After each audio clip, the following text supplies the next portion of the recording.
Magandang ano to. Hindi na. Mababaw. Maganda yun. Eh, Ang po, may init bahay ng rin po cellphone ng mo. anay sa harap.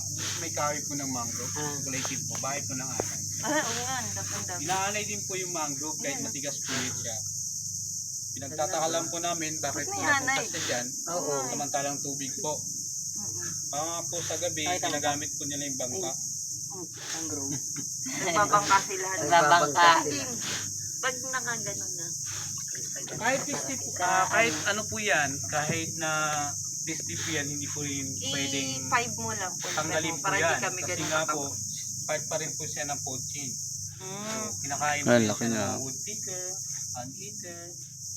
Yung tawag dito sa amin, balingkong po. Di ba bahay ng wasp yan? Hindi, ang laki nila. Malaki talaga. Wala tayong magagawa dyan. Mayroon, may magagawa tayo dyan. Nakaganon kasi. Ganon.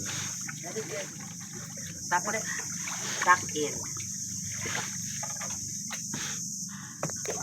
Yung kita yung view, B, hindi kita mukha namin lang yan, B. Yung sa kanan po natin, ang bundok ng Anto River, dati po yung wala pa pong bagyong udit, yan po ay hindi pa po makita. Makapal po yan yung ano. Oh, yan ang sinalanta. Kapag, Na walang pag-asa. Yan o. dati nga po wala po itong bubong. Makapal po kasi talaga dito yung mga bubong. After po ng udit, pagka